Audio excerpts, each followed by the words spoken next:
Vamos lá? Salmo 29, todos acharam?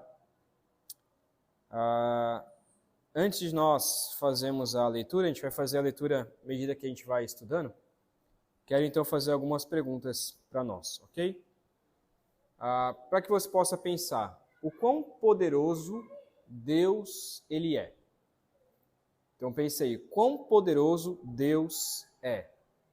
Agora, a segunda pergunta, o quão poderoso Deus é em sua vida. Então nós acabamos de cantar que Deus é soberano, que grande é o Senhor, e tudo isso é verdade, e nós sabemos dessas verdades, mas o quanto saber isso, quanto que isso tem resultado na sua própria vida. Saber que Deus ele é poderoso. E a terceira pergunta é se você tem se rendido ao poder de Deus. Se você de fato consegue se render ao poder do Senhor. Esse Salmo de Davi, então, ele fala sobre a poderosa voz do Senhor. Sobre a poderosa voz do Senhor. O quanto que o Senhor é um Deus poderoso. E versículo 1 e versículo 2 do Salmo 29 vai nos mostrar, então, primeiramente, ele é dividido em três partes. Então, primeira parte, versículos de 1 a 2. Depois, segunda parte, versículos de 3 a 9. E então, por fim, versículos de 10 a 11, ok? Então, nessa primeira parte, versículo de 1 a 2, nos mostra o poder do Senhor sobre as autoridades. Nós vamos ver, então, três pontos aqui. O poder do Senhor sobre as autoridades. Segundo, o poder do Senhor sobre a criação. E terceiro, o poder do Senhor sobre a humanidade. Poder do Senhor sobre as autoridades. Primeiro ponto. Então vamos ver versículo 1 e 2 que diz assim: Deem ao Senhor, ó filhos de Deus, deem ao Senhor glória e força. Deem ao Senhor a glória devida ao seu nome. Adorem o Senhor na beleza da sua santidade. Essa palavra, então, versículo 1 e 2, ele é um chamado de Davi para os filhos de Deus, para que os filhos de Deus adorem ao Senhor conforme ele, de fato, merece. Mas é interessante pensar que essa palavra, filho de Deus, ela tem uma grande discussão do que de fato significa. Porque no original, que é o hebraico aqui, ele na verdade é filhos de deuses. E aí alguns traduzem como filhos de Deus, outros traduzem como seres celestiais e outros como poderosos. Por quê? Porque essas três distinções? Porque alguns acreditam que essa fala filhos de deuses, ou filhos de Deus, essa palavra, significa os seres celestiais, ou seja, os anjos, os querubins, os serafins. Davi está então convocando que os seres celestiais adorem ao Senhor. Então, ele está lembrando aos seres celestiais que continuem a sua adoração ao Senhor. No entanto, tem uma outra tradução que diz que são os poderosos dessa terra. E esse filhos de Deus, na verdade, mostram aqueles que são as nossas autoridades aqui na terra. Então, Davi, ele está convocando todas as autoridades da terra para darem glória e força ao Senhor, para darem glória devida ao seu nome e para adorar na beleza da santidade de Deus. Ou seja, adorar de fato Deus conforme ele merece e de acordo com a sua santidade. Eu gosto mais dessa segunda ideia, não tem problema você continuar na primeira ideia, que são anjos, mas eu gosto mais dessa segunda, porque para mim tem a ver com todo o Salmo, dele mostrar que Deus ele é soberano sobre todo tipo de autoridade, que Deus ele é soberano sobre todo tipo de poder. E também se aplica, se for aos anjos, que Deus ele é soberano sobre também as autoridades celestiais. Deus está acima de qualquer anjo, de qualquer poder, de qualquer arcanjo, de qualquer serafim, de qualquer querubim. Deus está acima de tudo. E todos nós, todas as autoridades, todos os anjos, todos os seres celestiais, todas as pessoas devem dar glória devida ao nome de Deus. Então, nesse primeiro aqui, nós vemos, versículo 1 e 2, o poder do Senhor sobre qualquer tipo de autoridade, sobre os seres celestiais ou sobre os poderosos da terra, sobre os filhos dos homens, e todas as pessoas devem adorar ao Senhor conforme Ele merece. Diante disso, ele convoca então, versículo 3 ao versículo 9, ele está dizendo, olha, deem glória ao Senhor, por quê? Ele vai explicar o porquê para nós. Por que nós devemos dar glória ao Senhor? Porque o Senhor, Ele é poderoso sobre toda a criação. Vamos ver versículos 3 ao versículo 9, que é o foco de todo esse texto aqui, de todo esse salmo, que diz assim: Ouve-se a voz do Senhor sobre as águas, o Deus da glória troveja. O Senhor está sobre as muitas águas. A voz do Senhor é poderosa. A voz do Senhor é cheia de majestade. A voz do Senhor quebra os cedros. Sim, o Senhor despedaça os cedros do Líbano. Ele faz o Líbano saltar como um bezerro e o Monte Hermon pular como um boi selvagem. A voz do Senhor produz chamas de fogo. A voz do Senhor faz tremer o deserto. O Senhor faz tremer o deserto de Cádiz. A voz do Senhor faz dar cria às corças e desnuda os bosques. E no seu templo todos dizem glória. Esse texto é um texto muito interessante. Ele traz 8 ideias aqui para nós sobre a voz do Senhor. Ele está mostrando o quanto que Deus é poderoso e o quanto que a voz, a sua palavra, ela tem poder. Primeiramente, então, ele diz que a voz do Senhor está sobre as águas.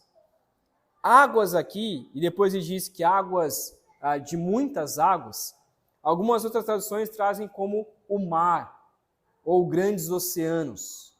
O que ele está dizendo é que o Senhor ele tem poder sobre as chuvas, tem poder sobre os mares, tem poder sobre, ele tem um controle de todo tipo de água, sobre as tempestades. Jesus provou isso para nós, ao controlar a tempestade no barco. Jesus provou que ele tem, como ele é Deus, ele tem poder sobre a natureza. E Deus, ele tem esse poder. E aqui ele está trazendo, não no sentido de controle, um controle de calmaria, mas de que Deus é tão poderoso, mas tão poderoso, que quando ocorre uma grande tempestade, quando o mar se revolta, é Deus quem faz esse mar se revoltar. Nada foge do controle do Senhor. E por isso ele diz, versículo 4, que a voz do Senhor, ela é poderosa e cheia de majestade. E alguns dizem aqui que ela se remete a um trovão, dizendo que o trovão, quando cai, é apenas uma demonstração, então, do quanto que a voz do Senhor é poderosa e cheia de majestade.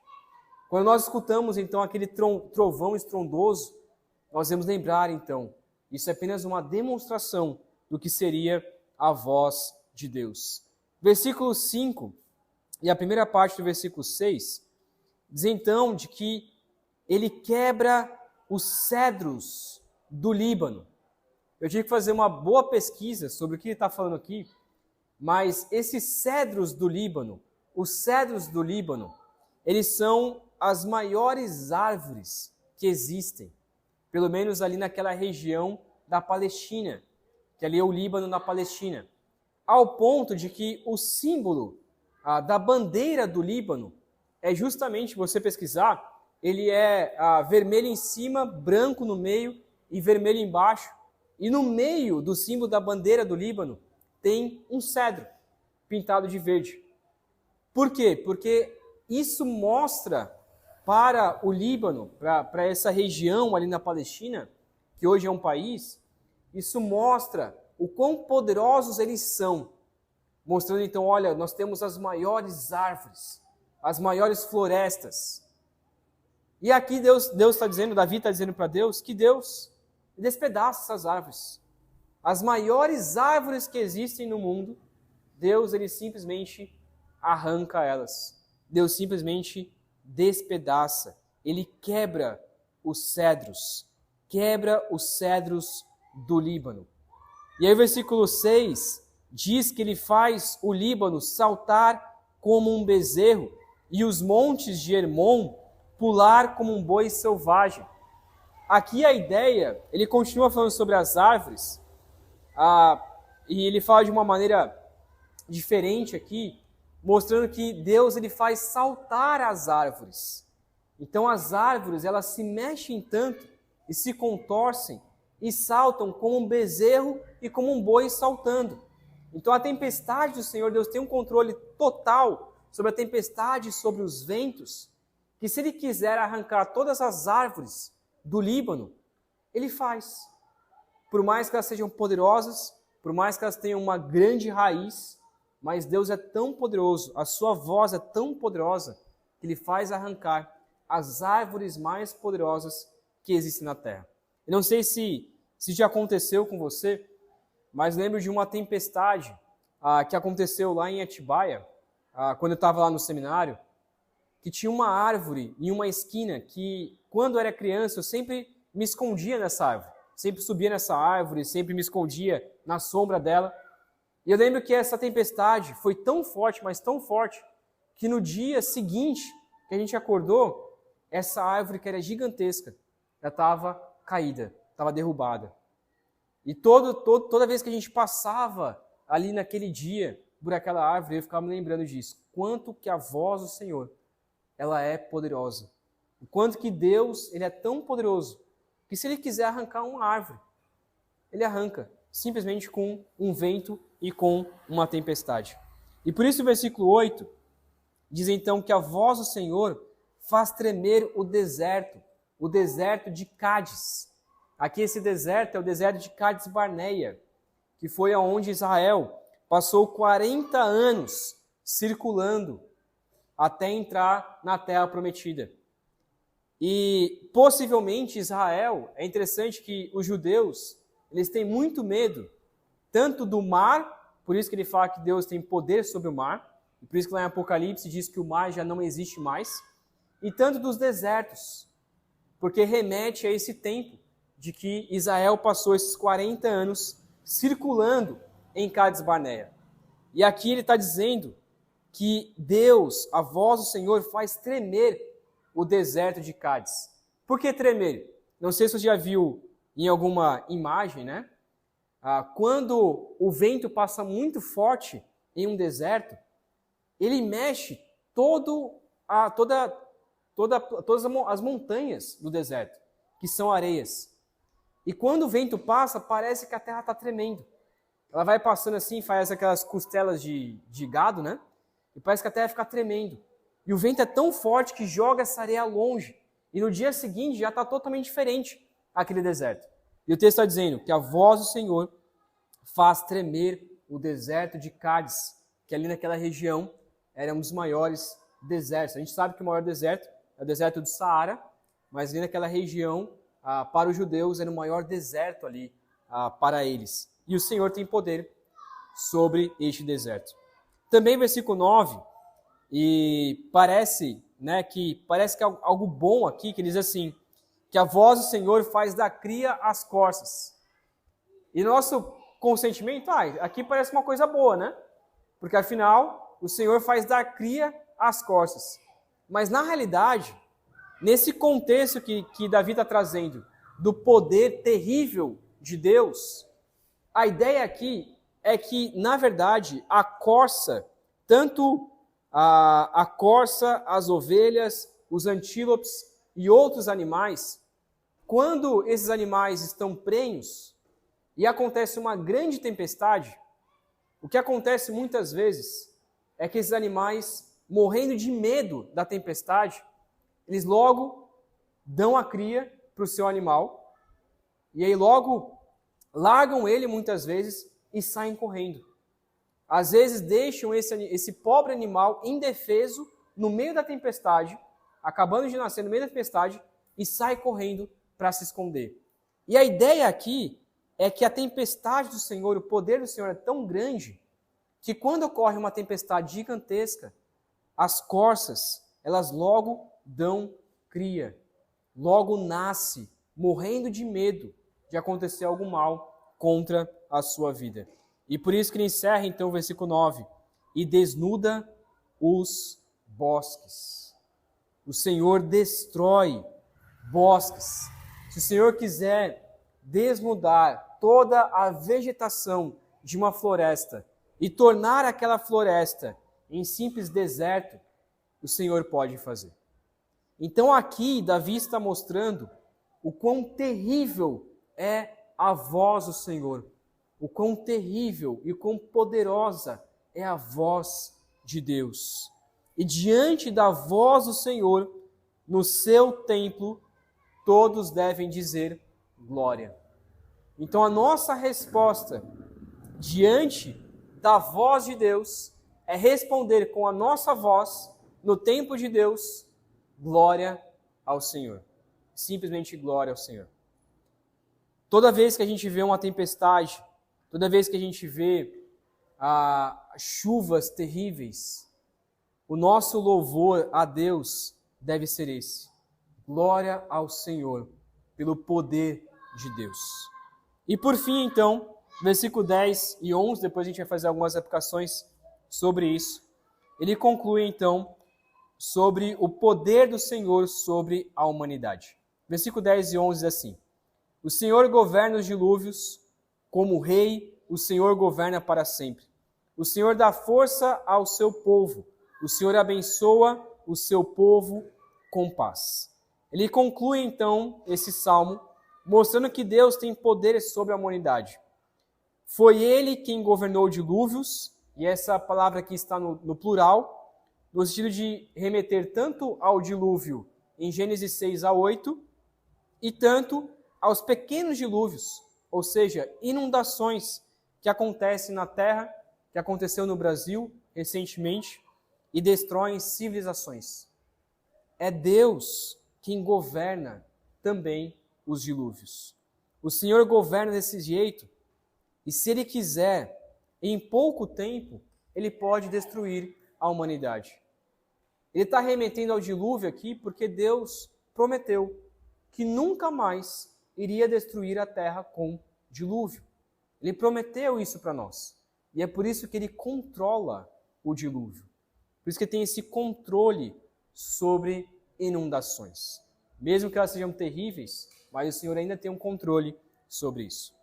Eu quero ler lá em Amós, esse texto eu li hoje de manhã, Amós 9,5, que diz assim, Amós 9,5: Porque o Senhor dos exércitos, é o que toca na terra, e ela se derrete, e todos os seus moradores estarão de luto. Toda a terra subirá como o Nilo, e abaixará como o rio do Egito. O que ele está mostrando aqui para nós, em Amós, é uma sentença, essa parte aqui é uma sentença já no final, contra Israel. Ele está dizendo que se o Senhor quiser, Ele simplesmente encosta na terra e a terra derrete. E a terra simplesmente ela pode derreter. Se o Senhor quiser, apenas com um dedo, Ele vai encostar na terra e a terra ela pode se derreter. E desse jeito, todos os seus moradores estarão de luto. É o Senhor quem está no controle de todas as coisas más que acontecem. E só não acontece coisas piores, porque o Senhor está no controle, porque o Senhor não encostou o seu dedo na terra para a destruir. Os profetas menores deixam isso bem claro. Agora, nós não podemos olhar dessa maneira e pensar que Deus é mau.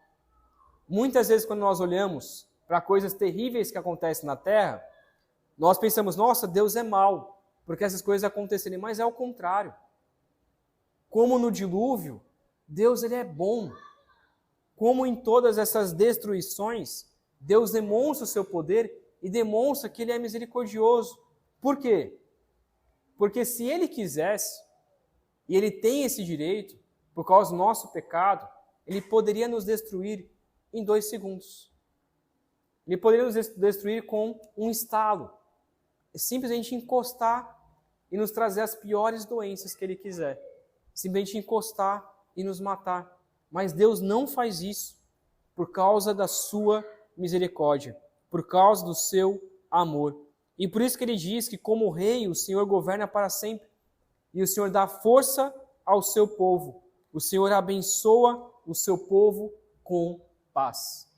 Ele encerra, então, mostrando que o Senhor só não destrói a sua terra por causa do seu povo. O Senhor só não acaba com a humanidade por causa dos justos, porque Ele está trazendo paz aos justos. E é isso que nos faz nos render ainda mais diante do seu reinado. Mesmo achando que temos qualquer tipo de poder, nós não temos diante do Senhor, porque o Senhor está no controle da humanidade. O Senhor tem poder sobre a humanidade. Podemos fazer então a conclusão, a grande ideia então do texto, resumindo tudo, dizendo então que o Senhor tem poder sobre as autoridades, sobre a criação e a humanidade, e por isso reina para sempre, abençoando o seu povo com paz.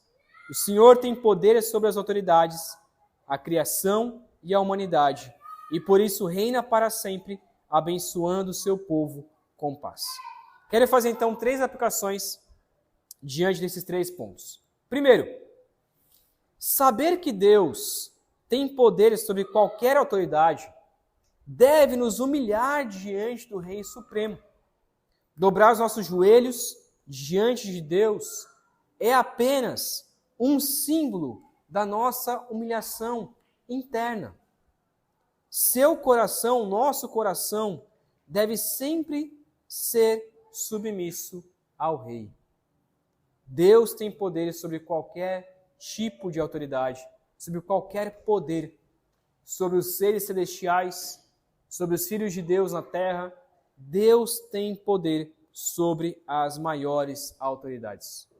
Segundo, saber que Deus tem poder sobre a criação deve nos dar ainda mais temor, pois se Deus quiser, Ele pode usar a criação para nos punir e nos disciplinar.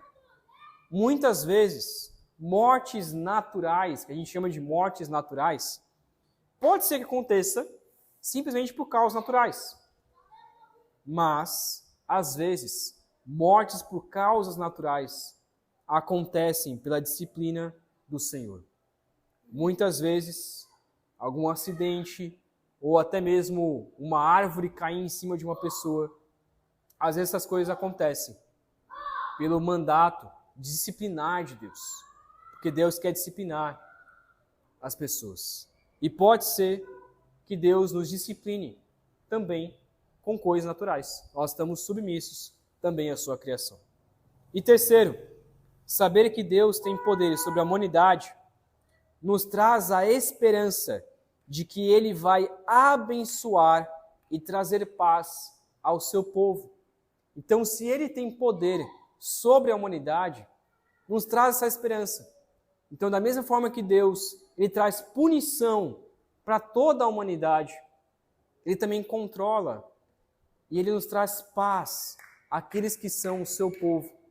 Agora, a pergunta que nós devemos fazer é: será que eu sou do povo de Deus? Será que eu faço parte do povo de Deus? Se eu faço parte do povo de Deus, então eu não preciso temer a natureza, não preciso temer as autoridades. A única pessoa que eu preciso temer é Deus, porque Deus traz paz ao meu coração. Mas se eu não faço parte do povo de Deus, então eu tenho que temer. Eu tenho que ter muito medo de todas as coisas que acontecem ao meu redor. Mas se eu tenho paz, se eu tenho Deus como o meu rei, então eu tenho paz com Deus. Se eu creio em Cristo Jesus, eu faço parte da igreja, do corpo de Cristo, eu não tenho que temer, porque agora eu tenho paz com Deus. Amém? Vamos orar? Pai querido, obrigado, meu Deus, porque o Senhor é poderoso. Porque nós podemos confiar de que o Senhor tem poder suficiente para fazer o que o Senhor quiser com essa terra e com qualquer autoridade. E Deus, esse poder, a majestade do Senhor, deve nos fazer temer ainda mais o Senhor, mas também confiar de que pelo seu poder o Senhor traz paz ao nosso coração. Ó Pai, pedimos que o Senhor nos ajude a continuar vivendo como povo do Senhor, a continuar firmes na fé, a continuar vivendo para agradar ao Senhor, sabendo da voz poderosa e sabendo que essa voz poderosa também acalma o nosso coração e também traz paz em momentos difíceis. O Senhor é um Deus que é soberano, como diz a música que acabamos de cantar, e que, apesar de ser soberano e porque é soberano, o Senhor também se importa com a gente. O Senhor também se importa com o nosso coração. O Senhor também se importa com a nossa paz. E por isso pedimos, ó Pai, que a sua voz poderosa esteja sempre diante de nós, nos livrando de todo o mal e trazendo paz ao nosso coração, nos protegendo, ó Pai, de qualquer ameaça do inimigo e trazendo paz, trazendo amor a nós. Mas para isso, ó Pai, pedimos que o Senhor nos ajude a permanecermos firmes no Senhor como seu povo, a confiar de que o poder do Senhor traz alívio, traz amor, traz paz, traz segurança em nossas vidas. Tudo isso ocorre porque Cristo Jesus morreu na cruz por nós, porque Cristo Jesus pagou pelos nossos pecados e agora podemos desfrutar da paz do Senhor. É o que oramos, pedindo a sua graça, em nome de Cristo Jesus. Amém. Amém.